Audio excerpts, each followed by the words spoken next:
Social मीडियावर बदनामीची धमकी देत व्यावसायिकाकडून खंडणी उकळणाऱ्या एका टोळीचा मुंबई गुन्हे शाखेने पर्दाफाश केलाय। खोटे व्हिडिओ तयार करून व्यवसाय बंद पाडण्याची भीती दाखवत लाखोंची खंडणी मागणाऱ्या आरोपीला मुलुंड परिसरातून रंगेहात अटक करण्यात आली आहे। या प्रकरणात आणखीन कोणाचा सहभाग आहे का आणि अशाच प्रकारे इतरांना लक्ष्य करण्यात आलंय का याचा तपास आता गुन्हे शाखेकडून सुरू आहे। आलेली होती ते कंप्लेनेंट ने असं सांगितले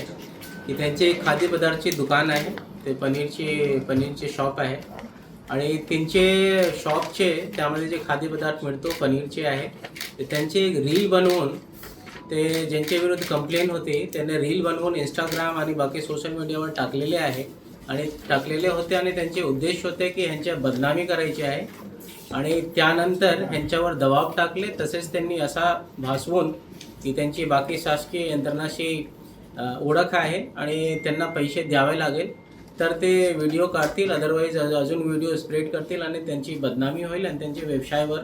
व्यवसायावर ते इफेक्ट होईल। त्यानंतर त्यांनी गुगल पेवर पैसे ट्रान्सफर केले त्यांना आणि त्यानंतर अजून त्यांच्याकडे पैशाची मागणी केलेले होते आणि त्यानंतर आमची टीमने ते सापळा रचून आणि त्यांना तिथे रेड हँडेड पकडले आणि त्यानंतर हा गुन्हा दाखल केलेले आहे आणि त्यांचे जे आहे एक सोशल मीडियावर एक न्यूज पोर्टल आहे आणि त्यावर ते पूर्वीचे व्हिडिओज पण आहे जे त्यांनी टाकलेले होते ह्यांच्यावर दबाव टाकण्यासाठी आणि अजून मध्ये पाहिजे आरोपी आहे आणि पुढील इन्व्हेस्टिगेशन युनिट 5 करीत आहे। अटक आरोपी आहे ते इंस्टाग्रामवर त्यांचे ते पोर्टल आहे, जवळपास 10,000पेक्षा जास्त फॉलोअर्स आहे त्यावर आणि त्यावर त्यांनी ते व्हिडिओ टाकलेले होते। त्यांनी जवळपास 50,000 घेतलेले होते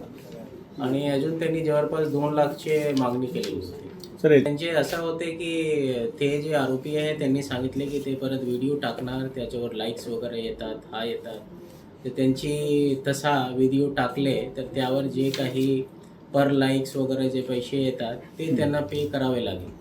बर्डन येईल असं त्यांनी धमकावण्यासाठी त्यांना सांगितले होते। तर त्यांनी तसा पण त्यांचे असं होते की जाहिरात वगैरे तसा ते बेसिकली इन्फ्लुएन्सरच्या पण काम करतात, रील्स वगैरे बनवतात, तसा पण त्यांनी प्रलोभन दिलेलं होतं।